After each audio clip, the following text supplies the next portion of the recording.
Halo, selamat datang kembali di Sapa Indonesia Malam. Saudara, kejanggalan demi kejanggalan terus bermunculan dalam pengungkapan kasus hilangnya Alvaro selama 8 bulan yang akhirnya ditemukan dalam kondisi meninggal dunia. Banyak tanda tanya yang belum terjawab, mulai dari proses penyelidikan hingga kemungkinan adanya pihak yang mencoba menutup-nutupi fakta sebenarnya. Kita akan telusuri lebih jauh apa yang sebenarnya terjadi dan sejauh mana transparansi penegak hukum dalam kasus ini. Selain itu, saudara, kita juga punya informasi terkait Presiden Prabowo Subianto yang memerintahkan audit terhadap 4 rumah sakit dan pejabat kesehatan setelah seorang ibu hamil meninggal dunia karena diduga ditolak oleh beberapa fasilitas kesehatan. Instruksi ini sekaligus menjadi alarm keras bagi kualitas pelayanan publik, khususnya akses kesehatan bagi masyarakat yang paling membutuhkan. Dua isu ini dan informasi lainnya akan kami sampaikan dalam Sapa Indonesia Malam. Bersama saya Cynthia Rompas. Dan saya Radi Saputro. Kita langsung mulai Sapa Indonesia Malam hari ini.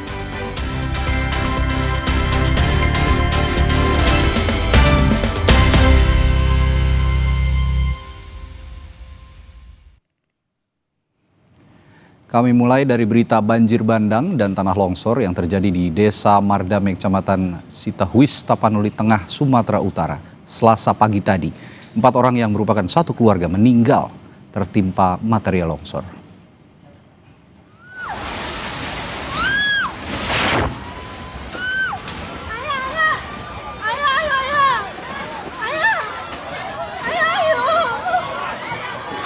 Saudara, ini peristiwa awal banjir bandang dan tanah longsor yang sempat terekam warga di Desa Mardame, Kecamatan Sitahuis, Kabupaten Tapanuli Tengah, Sumatera Utara, Selasa pagi tadi.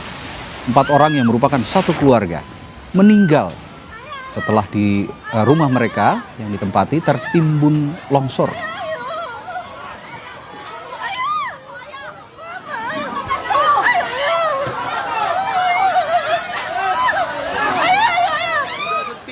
Ada puluhan ini manusia ini yang tertimbun ini.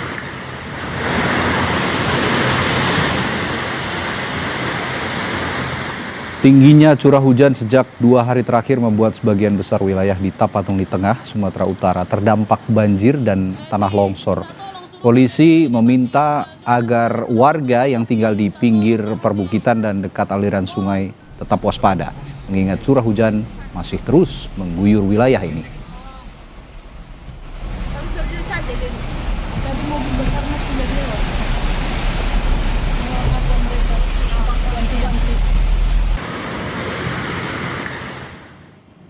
Saudara, bencana tanah longsor menerjang jalan lintas Sumatera, tepatnya di Desa Aek Nabara, Kabupaten Tapanuli Selatan, Sumatera Utara.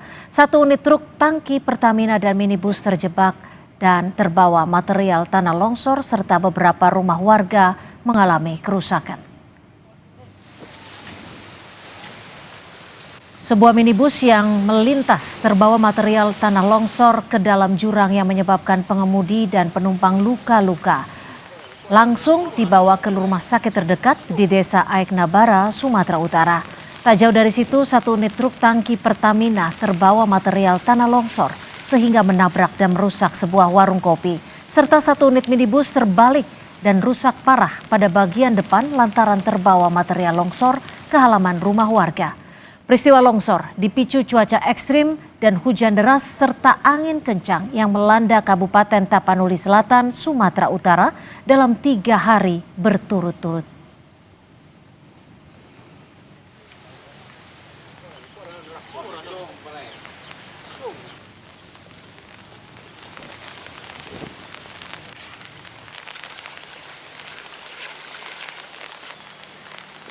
Ini abang terjebak di sini dari kapan, Bang? Dari mulai tadi malam, sekitar jam 10 lah. Jam 10 malam. Abang dari mana mau kemana, Bang? Dari Sibolga mau pulang ke Kota Pinang. Oh, berarti ini abang udah tertahan di sini dan nggak ada alternatif lain, Bang, ya buat melanjutkan perjalanannya, Bang? Iya, Bang, nggak ada. Untuk mengetahui penanganan longsor yang menurut data telah menewaskan 4 korban jiwa di Tapanuli Tengah, Sumatera Utara, kita tanyakan langsung ke Bupati Tapanuli Tengah, Masinton Pasaribo. Bang Masinton, update sudah berapa korban jiwa yang tercatat pemerintah setempat? Sementara ini baru 4 korban jiwa Mbak Cynthia, akibat tanah longsor yang menimpa rumah salah satu keluarga di daerah Kecamatan Sitawis, Kabupaten Tapanuli Tengah. Nah, ini sekarang kami sedang melakukan identifikasi titik-titik daerah longsor yang terjadi di Tapanuli Tengah. Nah, ini sekarang akses listrik juga pada mati, akses jaringan internet juga pada mati, maka praktis karena kami sekarang berada posisi di wilayah perbatasan Tapanuli Utara dengan Tapanuli Tengah, maka kami masih bisa dapat akses telepon. Jadi dalam kondisi ini, situasinya sangat memprihatinkan gitu loh, Mbak. Kalau cuaca sendiri saat ini seperti apa, Bang Masinton? Nah, cuaca Badan Meteorologi BMKG Sumatera Utara itu menginformasikan cuaca ekstrim dalam sepekan ini. Nah, ini yang kemudian di wilayah kawasan Pantai Barat, karena Tapanuli Tengah berada di wilayah Pantai Barat Samudra Hindia, ini mengalami dampak yang luar biasa. Dan juga terjadi banjir bandang tersebut karena adanya upaya pembalakan dan penanaman sawit secara agresif di wilayah-wilayah pebukitan kami. Maka ini nanti semua kami sudah lakukan pemetaannya, kami identifikasi dan kami akan lakukan tindakan upaya untuk memitigasi potensi-potensi bencana dan upaya-upaya penanaman liar kebun-kebun sawit di daerah perbukitan. Dan ini juga akan kami sampaikan kepada Presiden tentang upaya-upaya perusakan lingkungan hutan di wilayah Tapanuli Tengah. Ya, gitu, Mbak. Bang Masinton, jika memang antisipasi diperlukan, antisipasi apa yang sudah disiagakan oleh pemerintah setempat? Kami pemerintah sedang mengupayakan itu untuk titik-titik evakuasi. Nah, itu ada GOR aula kami yang kami siapkan untuk menampung evakuasi warga, terutama yang banjir sangat meluas, itu ribuan warga yang terdampak. Kemudian kami berkoordinasi dengan tempat ibadah, sekolah, dan fasilitas pemerintahan lainnya yang bisa kami gunakan untuk melakukan evakuasi.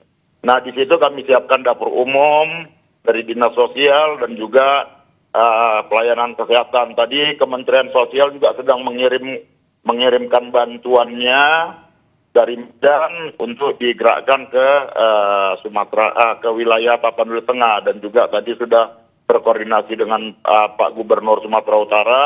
Beliau dalam 2 hari ini juga akan turun ke lokasi. Dan juga tadi sudah kami sampaikan kepada Wakil Ketua DPR RI Pak Sukmi Dasko tentang kondisi di Tapanuli Tengah. Beliau akan sampaikan, laporkan kepada Presiden. Kalau di Tapanuli Tengah sendiri, apakah masih tercatat ada titik-titik yang bisa berpotensi terjadi longsor susulan? Dan terkait dengan jalan, apakah ada yang terputus, Bang Masinton? Iya, beberapa titik jalan, ruas jalan itu terputus. Begitupun dengan akses jalan utama, jalan nasional dari Tarutung ke arah Pandan dan Sibolga. Nah, kemudian beberapa jalan-jalan kabupaten itu juga terputus. Nah, potensi longsor itu masih sangat memungkinkan. Nah, kami sudah mengimbau kepada warga supaya semua melakukan evakuasi gitu, Mbak. Kalau yang ya silakan. Ya, karena ini juga potensinya masih hujan ringan, disertai juga badai, angin begitu. Untuk longsor dan banjir yang terjadi di Tapanuli Tengah ini, Bang Masinton, jika memang masih diantisipasi terjadi potensi longsor susulan, untuk warga sendiri apakah sudah dievakuasi ke zona aman? Iya, BPBD kami beserta pemerintah desa, kecamatan, supaya kami kerahkan supaya menginformasikan ke warga dan melakukan evakuasi bila perlu. Warga yang masih bertahan dilakukan evakuasi paksa ke titik aman, mencegah terjadinya korban jiwa gitu, Mbak. Tapi dari Bang Masinton sendiri selaku pemerintah setempat, apakah bisa menghubungi perwakilan warga di titik-titik yang sempat terjadi musibah ini, Bang Masinton? Iya, ketika akses semua terputus, ya, untungnya tadi kami siang sudah rapat koordinasi sehingga semua kita arahkan bisa mengidentifikasi seluruh potensi dan tanggap darurat serta siaga bencananya di tiap wilayah dimaksimalkan. Baik itu melibatkan pemerintahan kecamatan, desa, kelurahan, dan juga beserta masyarakat. Begitu. Artinya saat ini di Tapanuli Tengah sudah memasuki tanggap darurat kah, Bang Masinton? Malam ini kami akan merapatkan Forkopimda. Tadi kami sudah berkontak semua karena semua masing-masing di lokasi. Malam ini sampai tengah malam nanti kami akan rapat Forkopimda untuk menetapkan status tanggap darurat. Untuk kebutuhan warga, khususnya warga yang terdampak, apa saja yang saat ini belum bisa dipenuhi, Bang Masinton? Nah, pertama kami sudah melakukan koordinasi dengan Bulog tentang kebutuhan konsumsi makanan. Nah, kemudian tadi Kementerian Sosial dari Medan mengirim pakaian. Nah, tentu ini kami optimalkan dalam beberapa hari ini. Kami akan konsen pada penanganan evakuasi korban tadi di titik-titik evakuasi, penyiapan makanan, kesehatan, dan juga pakaian, selimut, dan lain sebagainya, Mbak. Begitu. Baik, terima kasih Bang Masinton Pasaribu, Bupati Tapanuli Tengah, sudah berbagi informasi di Sapa Indonesia Malam. Terima kasih Bang Masinton. Kami beranjak ke sorotan lainnya, Saudara. Propam Polres Jakarta Selatan akan memeriksa personel kepolisian yang bertugas menjaga pelaku penculikan dan pembunuhan anak Alvaro Kiano Nugroho. Ayah tiri Alvaro meninggal di dalam ruang konseling Polres Jakarta Selatan setelah ditetapkan sebagai tersangka. Menyusul aksi bunuh diri yang dilakukan di ruang konseling Mapores Jakarta Selatan, 2 personel kepolisian yang bertugas menjaga ayah tiri Alvaro juga akan diproses di Propam. Polisi bilang tersangka penculikan dan pembunuhan yang merupakan ayah tiri Alvaro sedang dititipkan di ruangan itu karena esok harinya harus dilakukan pemeriksaan medis pasca penetapan tersangka. Kami luruskan kepada rekan-rekan media, tersangka mengakhiri hidupnya di ruangan konseling. Kenapa di ruangan konseling? Karena status yang bersangkutan sudah tersangka, besok pagi akan dilakukan pemeriksaan medis. Apakah tersangka ini memiliki penyakit bawaan ataupun penyakit menular, sehingga belum bisa dijadikan satu dengan tahanan lainnya. Rumah Sakit Polri Kramat Jati, Jakarta Timur menerima 2 kantong jenazah yang diduga milik Alvaro Kiano Nugroho. Tim forensik Rumah Sakit Polri masih melakukan pengambilan data antemortem untuk keperluan identifikasi.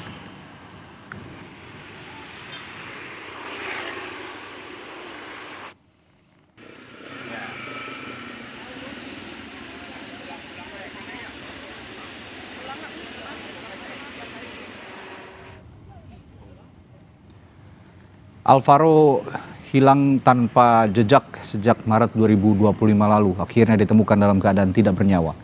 Polisi mengungkap pelaku penculikan dan pembunuhan Alvaro tidak lain adalah ayah tirinya sendiri. Motif pembunuhan dipicu dendam ke ibu korban karena terbakar rasa cemburu.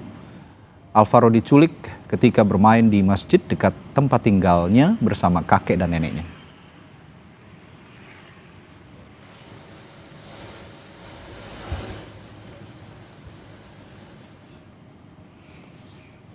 Sorotan lain, Saudara, Badan Narkotika Nasional BNN menggerebek kampung narkoba di Kelurahan Kebon Manggis, Matraman, Jakarta Timur. Selain menyita barang bukti narkoba, petugas juga menangkap 25 orang pelaku dan 4 orang bandar dinyatakan buron.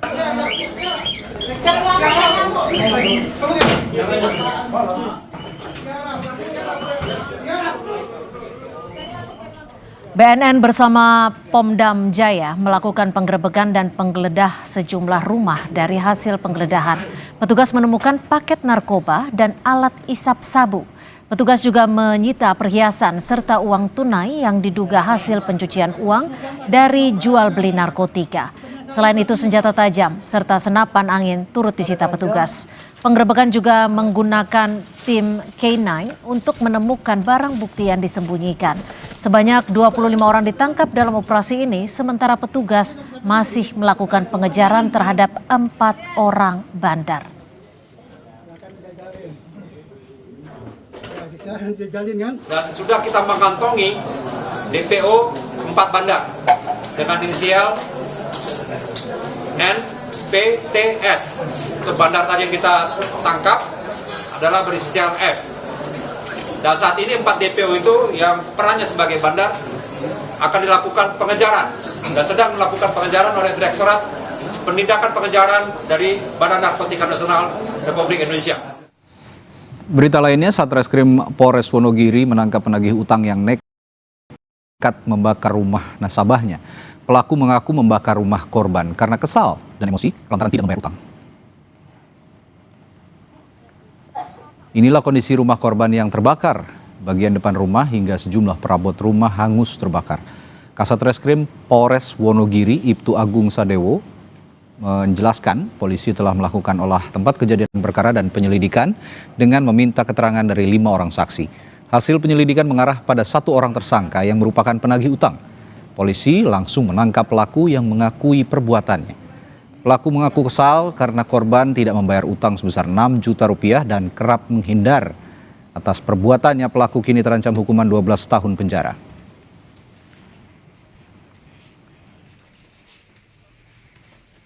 Kita bisa mengamankan seseorang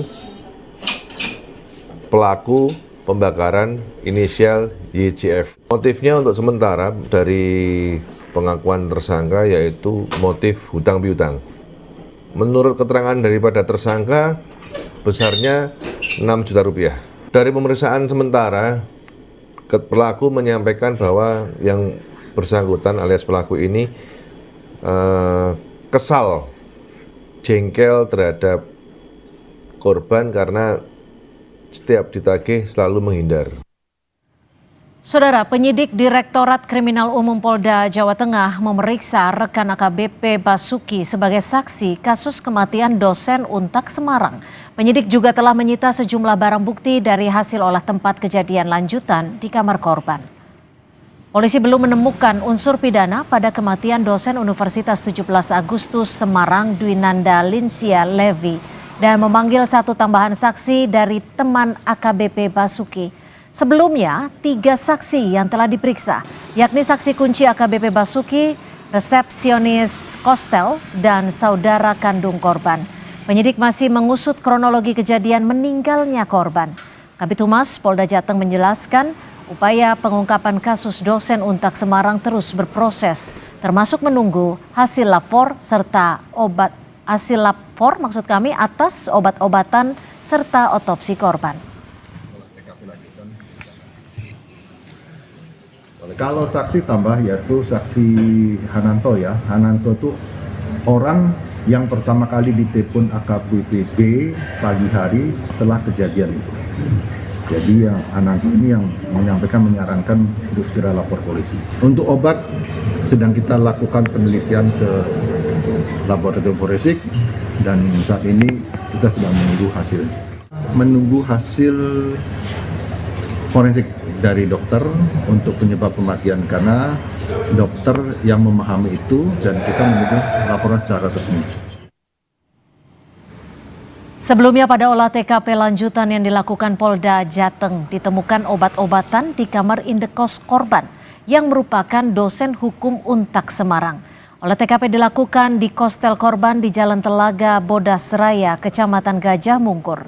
Polisi bilang obat-obatan yang ditemukan dibawa ke laboratorium forensik agar diketahui jenis obatnya. Polisi kini masih menunggu hasil otopsi dari dokter forensik. Nantinya hasil tersebut akan ditindaklanjuti ke penyidik dalam lanjutan perkara penanganan kasus dosen Untak yang tewas di indekosnya.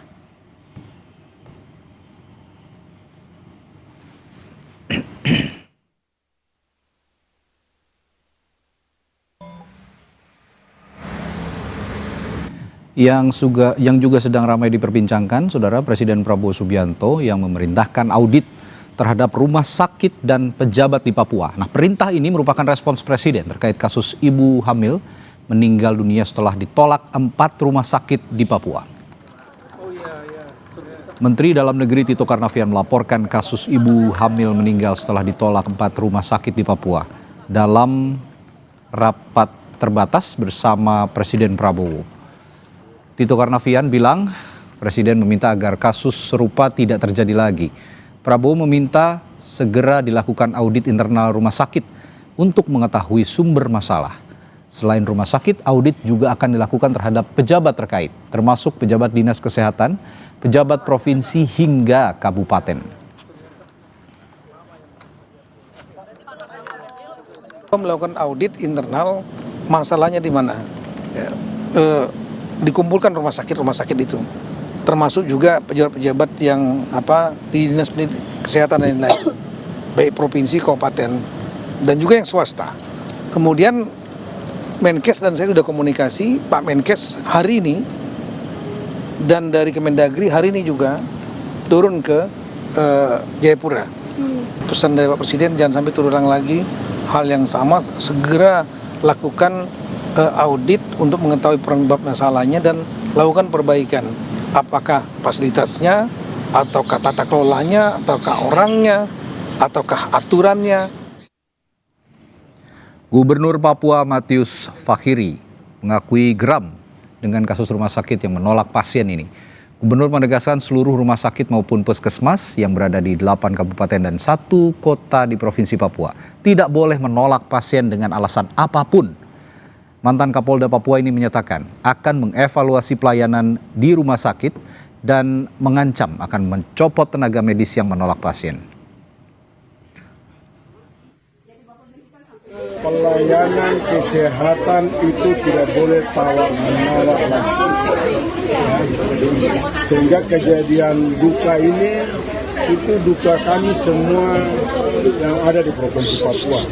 Selaku gubernur saya sangat prihatin. Kasus ini tidak boleh terulang lagi.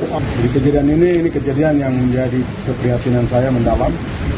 Dan saya pastikan rumah sakit yang singgah punya rumah pemerintah minggu depan saya copot semua. Dan Saudara, seorang ibu bernama Irene sebelumnya, Irene Sokoy bersama bayinya yang ada di kandungan meninggal dunia setelah ditolak 4 rumah sakit di Jayapura, Papua. Warga Kampung Hobong, Distrik Sentani, Kabupaten Jayapura pada Minggu siang dibawa keluarganya ke RSUD Yowari untuk menjalani proses persalinan. Namun di RSUD Yowari, Ibu Irene tidak dapat dilayani karena tidak ada dokter. Keluarga kemudian membawa ke Rumah Sakit Dian Harapan dan RSUD AB Pura. Namun di 2 rumah sakit ini, Ibu Irene juga tidak mendapatkan pelayanan. Lalu Rumah Sakit Bayangkara, keluarga dimintai uang 4 juta rupiah sebagai uang muka karena kamar BPJS sudah penuh. Karena tidak sanggup membayar uang muka, keluarga berencana memindahkan Ibu Irene ke RSUD Jayapura. Namun karena kondisinya sudah memburuk, Ibu Irene meninggal saat dalam perjalanan.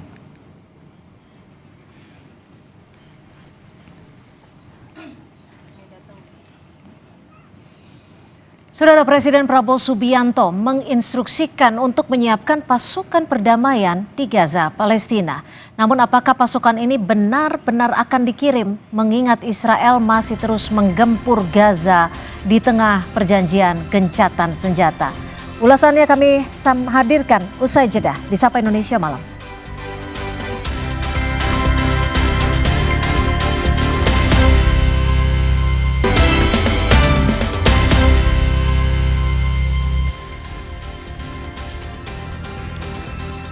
Saudara, Israel melancarkan serangkaian serangan udara di jalur Gaza yang mengakibatkan setidaknya 22 kematian dan puluhan orang terluka. Warga Gaza menyebutnya sebagai serangan mendadak. Menurut Mahmud Basal, juru bicara pertahanan sipil Gaza, korban tewas termasuk seorang komandan dari Brigade Al-Qassam, sayap bersenjata Hamas. Sebuah sumber Hamas mendesak mediator untuk turun tangan mencegah runtuhnya perjanjian gencatan senjata. Sumber tersebut juga memperingatkan bahwa pembunuhan massal terus-menerus dilakukan Israel dan bisa berpotensi mendorong situasi ke arah potensi kekacauan.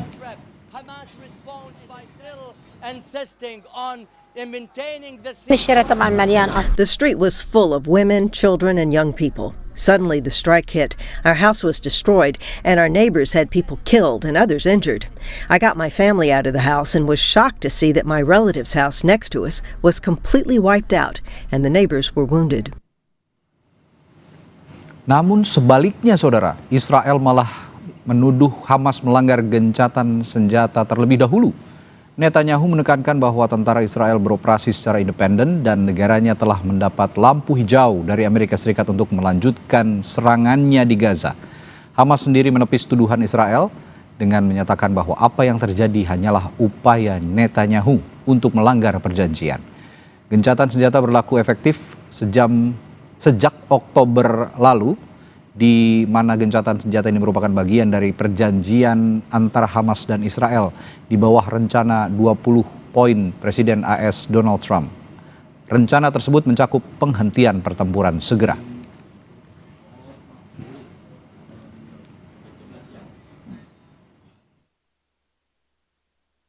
הפסקת האש, החמאס לא מפסיק להפר אותה, ואנחנו פועלים בהתאם. היו כמה וכמה ניסיונות שלו לחדור לשטח שלנו מעבר לקו הצהוב, לנסות לפגוע בחיילינו.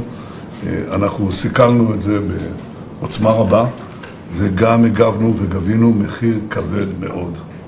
זה הרבה מחבלים שחיסלו. Saudara, situasi di Gaza kembali memanas. Israel dan Hamas saling tuding telah melanggar kesepakatan gencatan senjata. Kedua pihak mengklaim diri tidak bersalah, sementara korban sipil kembali berada di tengah pusaran konflik tanpa perlindungan yang pasti. Pertanyaannya, apa sebenarnya yang terjadi di lapangan? Bagaimana dampaknya terhadap upaya kemanusiaan yang sudah sangat terbatas di Gaza?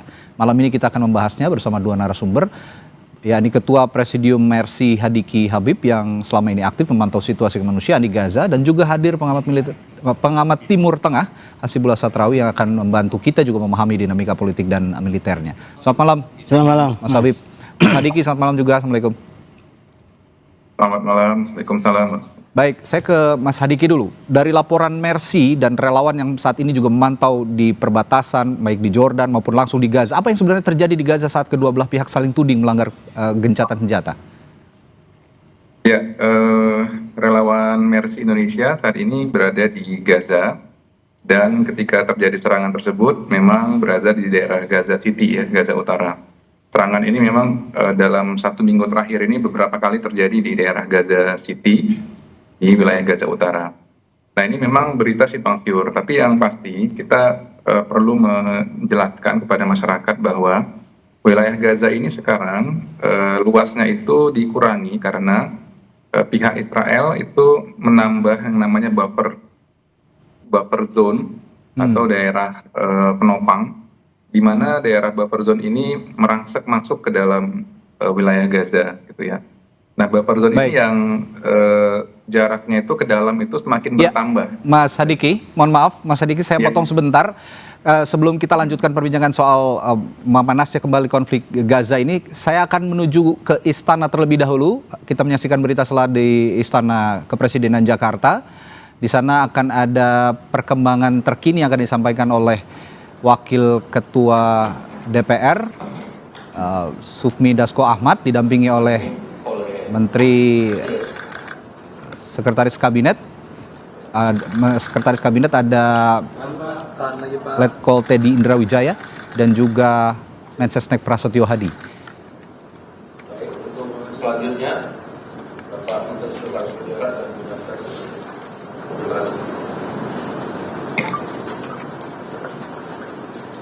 Baik, terima kasih kepada Bapak Wakil Ketua DPR Bapak Sufmi Dasko Ahmad. Sebagaimana tadi yang disampaikan oleh beliau, jadi selama ini DPR menjalankan fungsinya sebagai tempat untuk masyarakat menyampaikan berbagai aspirasi. Nah, selain DPR juga kami pemerintah dalam hal ini Kementerian Hukum juga menerima banyak aspirasi segala sesuatu yang berkenaan dengan kasus-kasus yang terjadi, dan itu ada jumlahnya banyak sekali. yang dalam prosesnya kemudian dilakukan pengkajian-pengkajian, dilakukan telaah-telaah dari berbagai sisi, termasuk dari pakar-pakar hukum, yang kemudian atas surat usulan dari permohonan dari DPR yang kemudian ditindaklanjuti dalam 1 minggu ini oleh Menteri Hukum, surat kepada Bapak Presiden untuk memberikan saran kepada Bapak Presiden untuk menggunakan hak rehabilitasi, dan kemudian dibicarakan di dalam rapat terbatas, dan Bapak Presiden memberikan keputusan untuk menggunakan hak beliau di dalam kasus yang tadi sudah disebutkan. Kasus ini sebenarnya berjalan sudah cukup lama, menimpa kepada Dirut ASDP beserta dengan beberapa orang jajaran di ASDP atas nama Saudara Ira Puspadewi, Saudara Muhammad Yusuf Hadi, dan Saudara Hari Muhammad Adi Caksono. Berdasarkan permohonan dari Kementerian Hukum, Bapak Presiden memberikan persetujuan, dan alhamdulillah baru pada sore hari ini beliau membubuhkan tanda tangan, dan kami bertiga diminta untuk menyampaikan ke publik. Untuk selanjutnya supaya kita proses sebagaimana peraturan perundang-undangan yang berlaku. Saya kira demikian yang dapat kami tambahkan dari apa yang tadi sudah dijelaskan oleh Bapak Sumidasko. Terima kasih.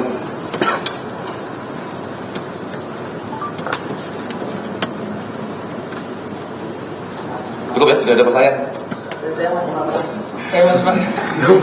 Ya, itu tadi keterangan yang disampaikan oleh Mensesnek Prastyo Hadi soal beberapa kasus yang ditandatangani atau juga sedang dibicarakan oleh Istana, termasuk oleh Presiden Prabowo Subianto, termasuk tadi mengomentari ataupun juga menanggapi kasus ASDP, kasus dugaan korupsi yang sudah diputus ya, mantan Dirut ASDP menjadi terpidana.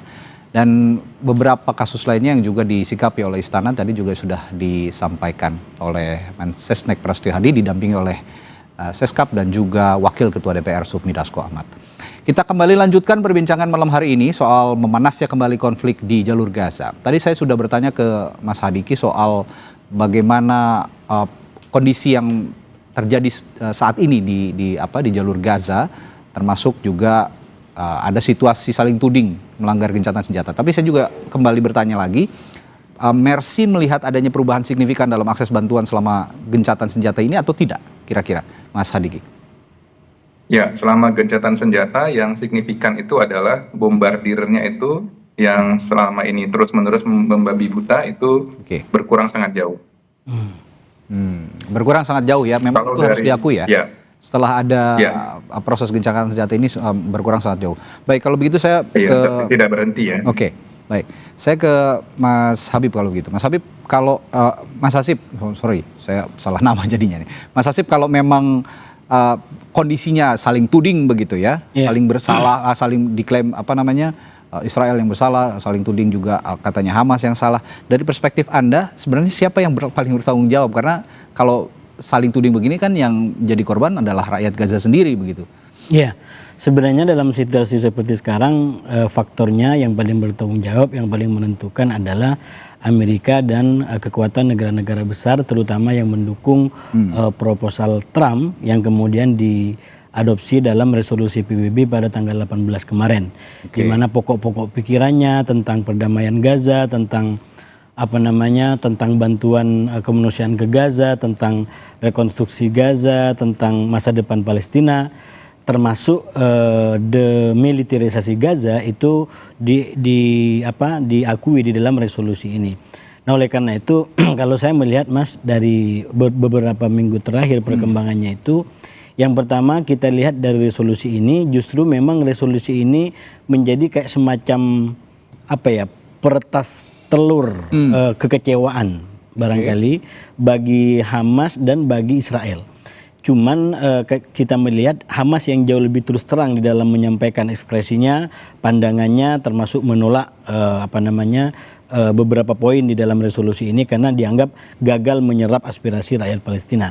Nah, Israel itu tidak terlalu mentekstualkan kekecewaannya, tapi poinnya kurang lebih sama. Israel dan Hamas sama-sama kurang happy berkaitan dengan poin-poin yang ada dalam resolusi ini. Kenapa?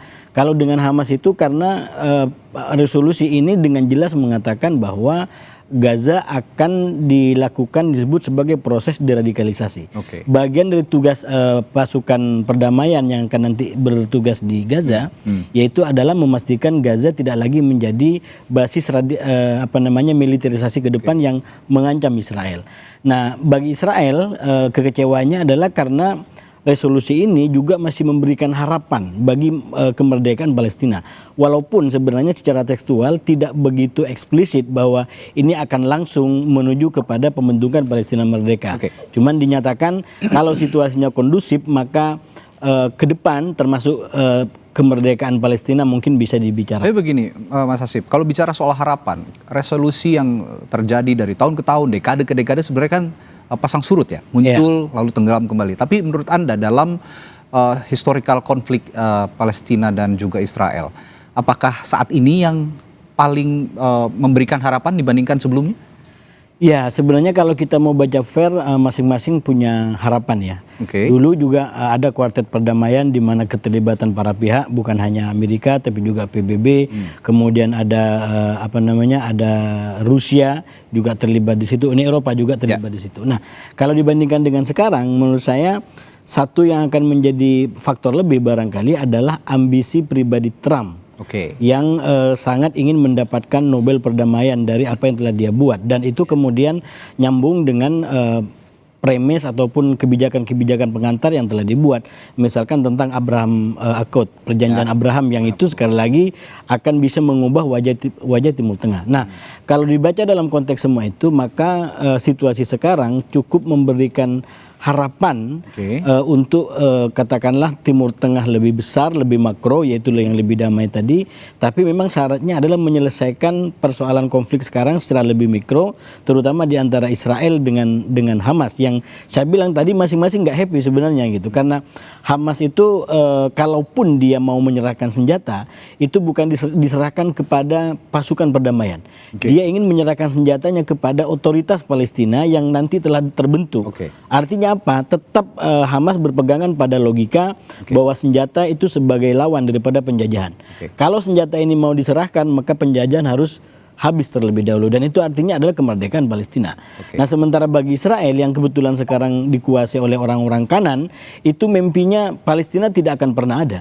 Jadi setiap berkas apapun yang bisa memuat tentang Palestina merdeka, itu mereka akan upayakan sekeras tenaga untuk ditolak.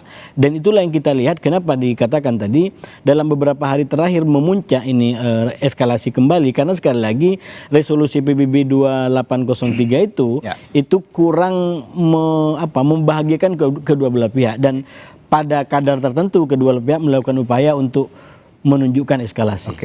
Bicara soal upaya ambisius Donald Trump tadi yang Anda sebut sebagai upaya ambisius ya, ingin meraih Nobel tadi. Ada beberapa analis juga yang mengatakan bahwa sebenarnya sifat asli Donald Trump ini kan presiden sekaligus pedagang. Dengan politik yang dimainkan di jalur Gaza saat ini, termasuk politik militernya. Apakah itu juga, nanti saya akan tanyakan kepada Anda, apakah itu juga berpengaruh untuk memberikan perdamaian yang lebih baik dibandingkan kondisi-kondisi sebelumnya? Nanti akan saya tanyakan itu, termasuk juga nanti ke Mas Hariki setelah jeda. Bagaimana juga dampaknya terhadap distribusi obat jika memang situasinya sekarang, makanan, obat, layanan medis di lapangan. Karena sebelumnya juga ketika konflik memanas, akses untuk memberikan bantuan ke sana akan terhambat. Saya akan tanyakan hal itu sesaat lagi di Sapa Indonesia Malam. Tetaplah bersama kami.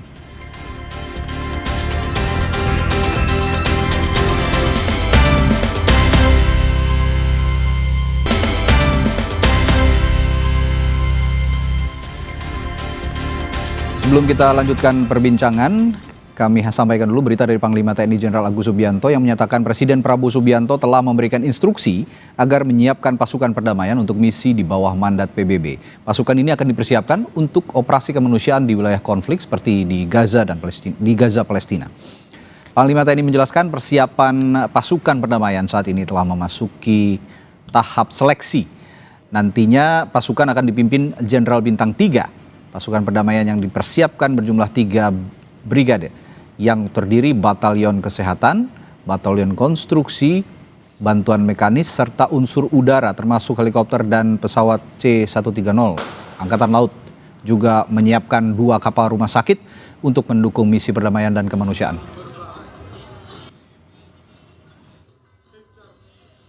Pasukan perdamaian sudah tahap seleksi, kemudian rencana nanti dipimpin oleh Jenderal Bintang 3. Kemudian di bawahnya ada 3 brigade komposit. Nanti di bawah brigade komposit itu terdiri dari 1 batalion kesehatan, 1 batalion seni konstruksi, kemudian batalion bantuan, dan ada lagi bantuan mekanis.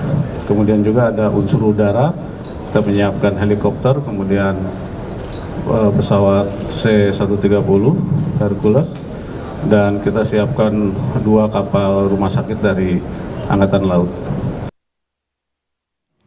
Ya, tadi saya sebelum jeda juga bertanya ke Mas Sadiki soal kondisi yang sekarang terjadi di jalur Gaza. Memanasnya kembali hubungan Israel dan Hamas tentu akan sangat punya pengaruh sepertinya terhadap distribusi bantuan termasuk obat-obatan, makanan.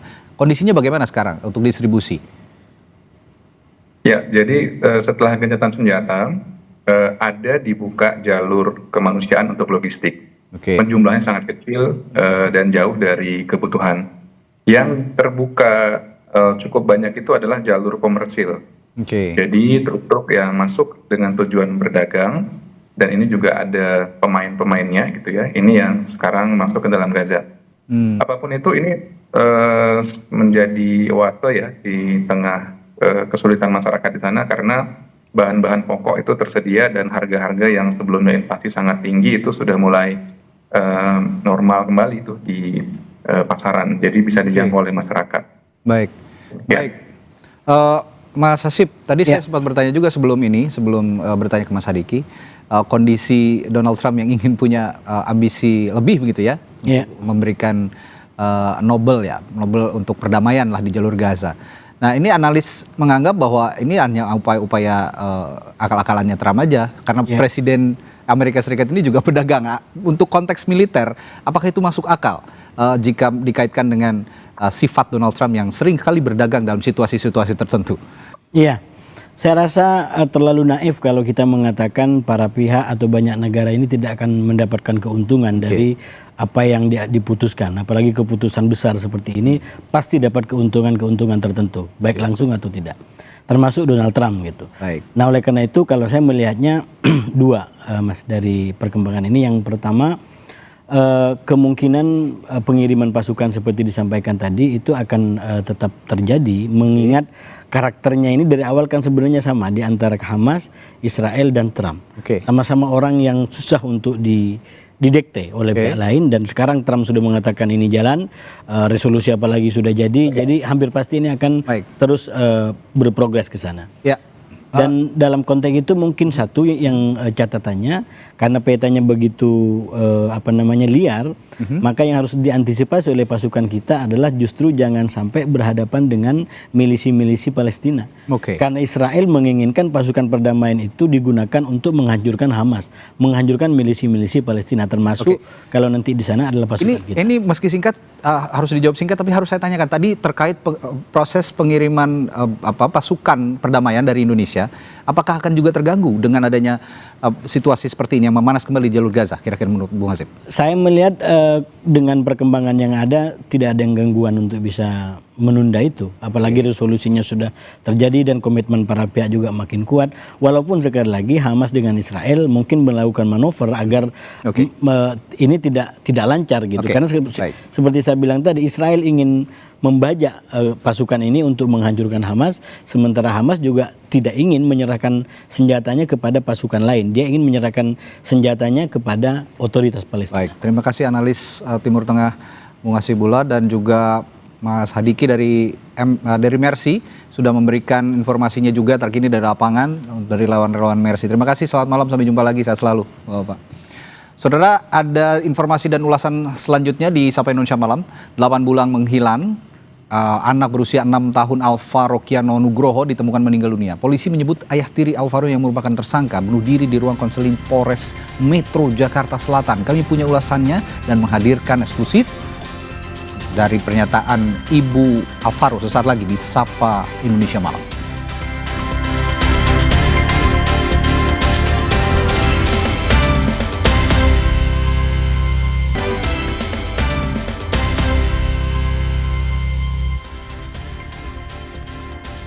Terima kasih Anda masih bersama kami di Sapa Indonesia Malam, saya Cynthia Rompas. Saudara, Propam Polres Jakarta Selatan akan memeriksa personel kepolisian yang bertugas menjaga pelaku penculikan dan pembunuhan Alvaro Kiano Nugroho.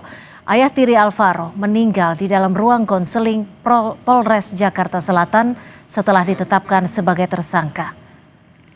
Menyusul aksi bunuh diri yang dilakukan di ruang konseling Mapolres Jakarta Selatan, 2 personel kepolisian yang bertugas menjaga ayah tiri Alvaro juga diproses Propam. Polisi menyebut tersangka penculikan dan pembunuhan yang merupakan ayah tiri Alvaro sedang dititipkan di ruangan tersebut karena esok harinya harus dilakukan pemeriksaan medis pasca penetapan tersangka.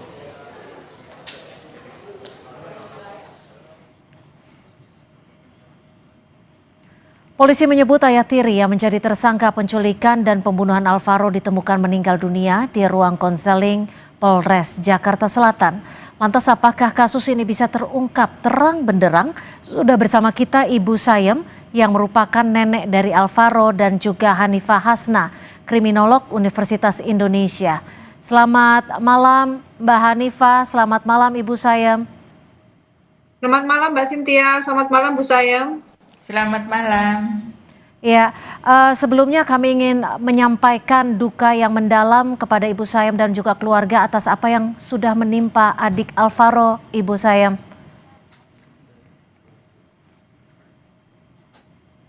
Ya, Bu Sayem, melihat apa yang terjadi kepada Alvaro, sebelumnya Ibu Sayem apakah pernah menaruh kecurigaan terhadap pelaku?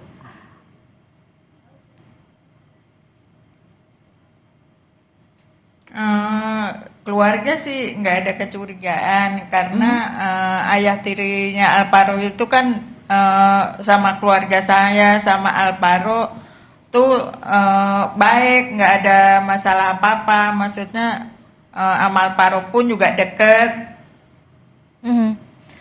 Ini kan juga sempat disebutkan bahwa selama 8 bulan proses pencarian, saudara Alex ini yang juga ayah tiri dari Alvaro sempat ikut membantu pencarian. Saat itu adakah gelagat tertentu yang sempat dibaca dari keluarga Alvaro, Bu Sayem? Tidak ada kecurigaan, soalnya dia tuh pokoknya sama keluarga saya tuh termasuk orang baik, istilahnya nggak ada masalah apa-apa gitu. Jadi keluarga tidak pernah menaruh kecurigaan apapun. Untuk sikap ataupun selama 8 bulan itu sempat bertemu dengan keluarga Alvaro juga, dengan Bu Sayem, Pak Tugimin.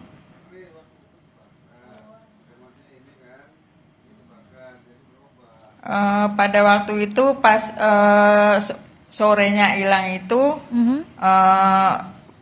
kakeknya Alvaro itu nelpon katanya Alex ke Bintaro, katanya Alvaro hilang. Begitu ditelepon sama bapaknya, Alexnya datang. Apa yang dilakukan Alex saat itu, Bu Sayem, ketika tiba di rumah? Ya bantu nyari kemana-mana, bahkan nganterin kakeknya Alvaro itu ke Polda, ke Polsek. Yang nganterin itu juga Alex.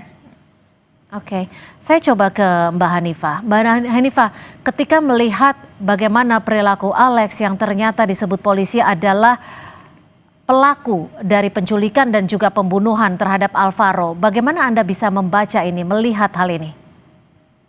Iya baik, pada kenyataannya ternyata pada saat ini pelaku yang seharusnya kita curigai awal malah kita curigai di belakang. Padahal ketika ada peristiwa kejahatan, peristiwa pembunuhan atau kekerasan, pihak yang paling harus kita curigai pertama adalah orang yang paling dekat. Lalu siapa yang paling akhir bertemu dengan korban. Nah, ketika ini diabaikan berarti ada unsur-unsur yang mungkin dilalaikan atau memang pelaku memang memiliki pseudo moralisme, di mana seseorang yang bisa mencitrakan dirinya sebaik-baiknya, mulia-mulianya, sehingga orang di sekitar sampai tidak mengira kalau orang tersebut sebetulnya adalah pelakunya. Tapi dari indikasi seperti ini menunjukkan bahwa perilaku yang dilakukan oleh pelaku ini adalah sesuatu yang sudah direncanakan. Karena sampai pada sikap-sikap dan kegiatan sosialnya, dia masih berfungsi dengan baik. Ini menunjukkan bahwa ini bukan kejahatan impulsif, tetapi sudah direncanakan sedemikian rupa. Bu Sayam, kalau dari pihak keluarga sendiri melihatnya apakah kasus penculikan dan pembunuhan ini memang murni hanya dilakukan oleh ayah tiri dari Alvaro saja? Apakah ada dugaan pihak lain yang ikut terlibat? Kalau saya kurang dengar sih itu Alex sendiri katanya. Ibu sempat bertemu tidak ketika Alex ayah tiri Alvaro ini ditangkap oleh polisi? Enggak tahu. Kalau dengan mohon maaf sebelumnya Bu Sayam, bagaimana pihak keluarga melihat dan juga membaca hubungan Alex dengan ibunda dari Alvaro?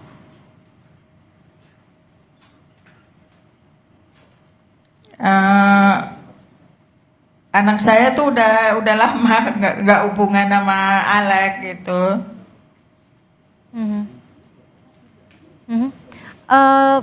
Tapi dari pihak keluarga baik kakek dan nenek tetap masih berhubungan dengan Alex ya Bu ya, meskipun Mbak Arum tidak berhubungan dengan Alex ya. Oke. Mbak Hanifah, apa yang bisa Anda telaah ketika kasus ini kembali mencuat dan memang polisi juga menyebut bahwa Alex yang merupakan ayah tiri dari Alvaro yang juga pelaku adalah orang dekat namun justru mengakhiri hidupnya ketika menjalani pemeriksaan? Oke, baik. Ketika dia mengakhiri hidupnya sebetulnya ada beberapa dinamika yang terjadi pada dirinya ya. Karena dari awal pelaku sudah mengkondisikan bahwa dia bukan pelaku sebenarnya dengan melakukan drama sedemikian rupa sehingga masyarakat dan keluarga percaya bahwa dia bukan pelakunya. Bisa jadi ketika dia ketahuan dan dia dalam kondisi dititipkan itu menjadi pukulan yang sangat berat. Ada kemungkinan dia sudah merencanakan, ada kemungkinan juga tidak, tapi hanya dari frustasi yang tidak bisa diselesaikan sehingga dia melakukan perbuatan seperti itu. Harapannya sih menyelesaikan permasalahannya selain dia sudah menyelesaikan permasalahan ketika dia melakukan pembunuhan dengan menghilangkan jejak dan menghilangkan barang bukti, termasuk korban yang dihilangkan sejauh sekian meter atau di tempat terpencil. Itu kan dugaan-dugaan atau proses yang dilakukan oleh pelaku untuk menghilangkan barang bukti. Ini kan dugaannya bahwa Alex ini melakukan. Ini sebetulnya adalah upaya biasa. Mbak Hanifah. Ya, Mbak Cynthia. Ya. Saya mendengar Mbak Cynthia. Mbak Hanifah, kalau memang ini dugaannya Alex melakukan penculikan dan pembunuhan terhadap Alvaro ini karena ada rasa marah, ada rasa dendam terhadap ibu Alvaro. Apakah ini termasuk hal yang seharusnya bisa dibaca oleh polisi ataupun keluarga ketika 8 bulan masa pencarian? Oke, baik. Sebetulnya Mbak, hubungan keluarga, misal hubungan keluarga rentan, misalnya nih ada keluarga baru, yaitu ada ibu tiri atau ayah tiri, itu sebetulnya memang dalam kondisi red flag. Nah ini bisa ketahuan oleh masyarakat atau lingkungan sosial atau lingkungan keluarga terdekat. Hanya saja ketika si pelaku ini memang bisa menunjukkan dirinya sebagai orang baik, memang agak tidak terlihat. Justru yang terlihat adalah korbannya. Korbannya di mana sekarang ini sebetulnya yang paling utama adalah ibu musuh misalnya. Musuh dari Ali ini adalah istrinya, tapi karena tidak ada, berarti dia mencari objek yang rentan. Nah, objek yang paling rentan adalah Alvaro. Jadi dia ingin melakukan menyampaikan kemarahannya, melampiaskan kemarahannya terhadap orang yang salah, gitu. Nah, orang yang salah ini memang sudah diindikasikan mencari orang-orang yang paling lemah. Kenapa dia mencari Alvaro? Karena anak kecil itu tidak mungkin melawan. Yang kedua, dia tidak mungkin melaporkan. Nah, anak kecil itu mudah dimanipulasi. Nah, hal ini yang dilakukan oleh pelaku untuk menyakiti lawan yang sebenarnya, yaitu dengan menghilangkan nyawa atau membuat seseorang yang paling dicintai oleh musuhnya itu menjadi hilang nyawanya. Seperti itu, Mbak Cynthia. Bu Sayem, ketika situasinya saat ini terduga pelaku ataupun tersangka ayah tiri dari Alvaro ini sudah mengakhiri hidupnya. Lalu bagaimana pihak keluarga ingin kasus ini berjalan?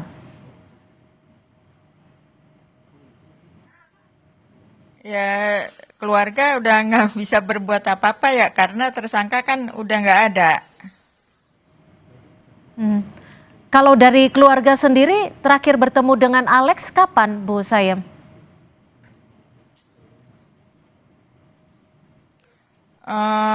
Lupa, udah lama juga sih nggak datang ke rumah lagi.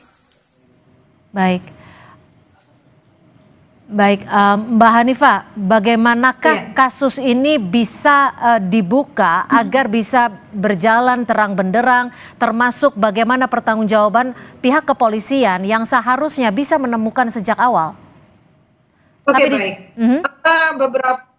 Beberapa orang menyampaikan bahwa ketika pelaku itu sudah tidak ada, kasus ini tidak bisa dilanjutkan. Padahal secara kriminologis, kejahatan itu bukan melulu hanya si pelaku, tetapi bagaimana pola kejahatannya, bagaimana apa motif dibalik tindakan ini, bagaimana alur peristiwanya, dan siapa saja kemungkinan yang menjadi orang-orang yang terlibat di dalam situ.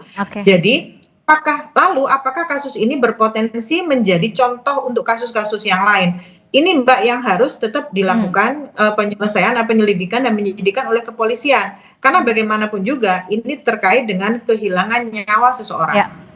Baik, kita masih akan membahasnya usai jeda, seperti apa penyelidikan yang harus dilanjutkan dan juga dilakukan. Kita masih akan membahasnya usai jeda bersama Mbak Hanifah. Tapi untuk Ibu Sayem, terima kasih sudah memberikan waktunya di Sapa Indonesia Malam. Sekali lagi kami juga ingin menyampaikan duka yang mendalam untuk apa yang terjadi terhadap anak Alvaro. Terima kasih Ibu Sayem dan tetap bersama kami di Sapa Indonesia Malam.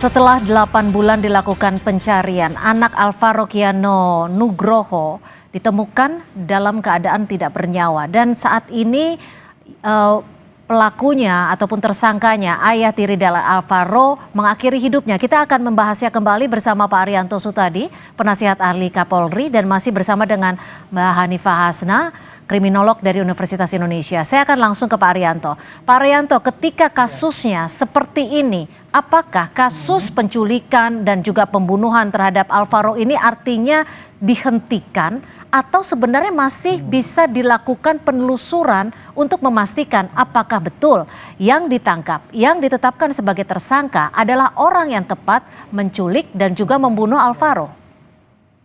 Ya, dalam kasus ini ya saya bisa nyatakan ini dengan meninggalnya si pelaku ini ya, itu yang diduga bunuh diri ataupun apa. Ini berarti ini ada dua tugas ini polisi melakukan penyidikan.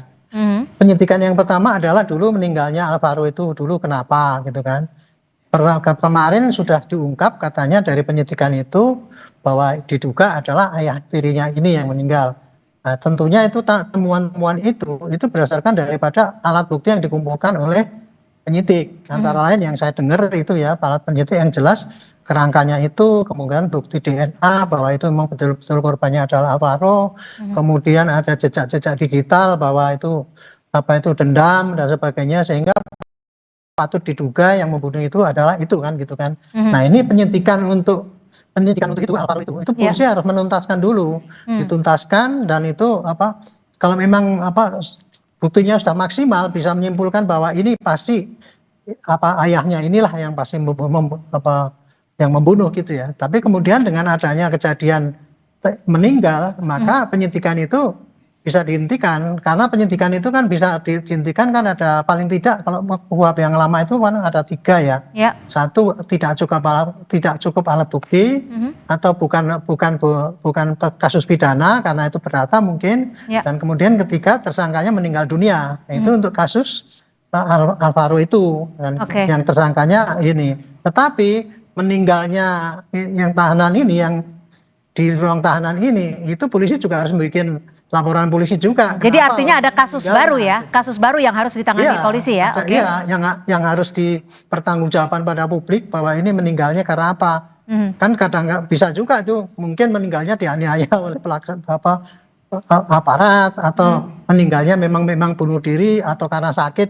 Itu polisi harus bisa membuktikan ini dulu juga di penyidikan yang kedua. Jadi kalau artinya pembuktian itu terkait dengan meninggalnya tersangka dari pembunuh Alvaro ini harus dibuktikan polisi dan harus diumumkan ke publik, seperti itu? Ya, dia diumumkan apa tidak, paling tidak kalau polisi itu supaya tidak menimbulkan kecurigaan publik, tanda tanya, yaitu polisi temuannya ini dan sebagainya, dan disampaikan pada publik sehingga publik tidak tanda tanya kan gitu. Tapi kewajiban publik adalah membuat semuanya di dalam berita acara. Ya kan, itu mulai penyidikan berita acara, kemudian pemeriksaan saksi, penyitaan barang bukti dan sebagainya, pemeriksaan tersangka yang dulu sebelum meninggal itu juga berita acara ada, dan kemudian sampai meninggalnya tersangka itu juga dibikin berita acara, sehingga penyidikan itu endingnya kepada ini memang tersangkanya pembunuh anak itu tadi adalah ayah tirinya, tetapi kemudian dia meninggal karena bunuh diri, dan kemudian kasusnya dihentikan. Adapun untuk kasus meninggalnya yang ayah tiri ini, yang diduga bunuh diri ini, itu juga dilakukan pemeriksaan. Pasti Propam kan meriksa kan itu kan. Saya dengar Propam meriksa itu, mencari barang bukti apakah ini tersangka ini betul-betul meninggal karena bunuh diri atau dibunuh atau apa dan sebagainya, itu harus clear. Makanya Propam turun ke situ. Jadi intinya di sini ada 2 kasus Bu ini. Polisi harus terbuka pada publik bahwa ini kasusnya seperti ini, sehingga publik tidak bertanya-tanya. Tapi kan saat ini polisi sendiri sudah memberikan pernyataan bahwa pelaku yang sudah ditersangkakan ini meninggal dunia karena mengakhiri hidupnya. Lalu bukti-bukti apa lagi yang bisa dinyatakan mumpuni, mampu dipercaya publik bahwa memang itulah yang terjadi? Apakah pernyataan polisi ini sudah cukup? Kalau menurut saya pasti publik akan tanya kan. Ya sebaiknya menurut saya polisi menerangkan bahwa dari hasil penyelidikan polisi dengan bukti-bukti seperti ini, hasil pemeriksaan Propam kepada para yang jaga tahanan itu, apakah itu meninggalnya kalau memang karena bunuh diri atau dianiaya dan sebagainya, itu nanti hasil dari pemeriksaan Propam. Propam itu nanti hasil pemeriksaannya adalah apakah itu dari tindak pidana atau hanya pelanggaran etik gitu. Karena orang tersangka yang meninggal dunia itu, walaupun dia itu meninggal karena bunuh diri, itu juga bisa disalahkan kepada penjaganya, tapi bukan disalahkan sebagai pidana, tapi hanya melanggar kode etik, yaitu tidak hati-hati dalam menjaga tahanannya yang ada di situ. Lakukan pengawasan ya artinya. Jadi kira-kira begitu. Ya, pengawasannya lemah sehingga itu keliru dalam etika. Ya, Mbak Hanifah, untuk kasus seperti ini, pelaku yang sudah ditersangkakan meninggal dunia di bawah pengawasan polisi yang sedang melakukan interogasi. Apakah menurut Anda dari sisi kriminolog sendiri, hal ini bisa terjadi? Singkat saja. Ya, sangat bisa terjadi Mbak. Seperti yang disampaikan oleh Bapak Arianto, bahwa ini harus dibuka seluas-luasnya. Karena netizen saat ini mencurigai apakah mungkin dalam satu malam itu dia punya ide untuk mengakhiri hidupnya. Bahkan dalam kronologinya disebutkan ketika dia harus masuk ke ruangan, dia menggunakan celana pendek tetapi disampaikan harus menggunakan celana panjang. Apakah barang-barang yang digunakan terakhir atau perintah terakhir itu mengindikasikan aktivitas atau tujuan tertentu dari orang yang berada terakhir kali dengan korban baru. Ini kan kita bisa menyampaikan bahwa ini korban baru gitu ya, karena ini menjadi case baru dalam kasus ini. Baik, terima kasih Mbak Hanifah Hasna, kriminolog dari Universitas Indonesia, dan juga penasihat ahli Kapolri Pak Arianto Sutadi sudah berbagi perspektif di Sapa Indonesia Malam. Terima kasih, selamat malam. Saudara, informasi lainnya masih akan kami hadirkan selepas jeda. Tetap bersama kami di Sapa Indonesia Malam.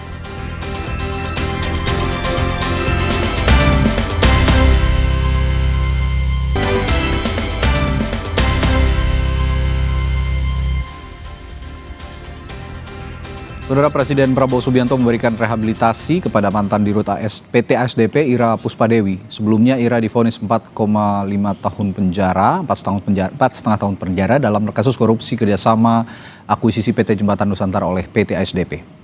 Pengumuman rehabilitasi Ira Puspadewi oleh Presiden Prabowo Subianto disampaikan Wakil Ketua DPR Sufmi Dasko Ahmad. Dasko menyebut rehabilitasi karena adanya aspirasi masyarakat melalui DPR. DPR pun melalui Komisi Hukum telah melakukan kajian terhadap perkara yang menjerat Ira Puspadewi.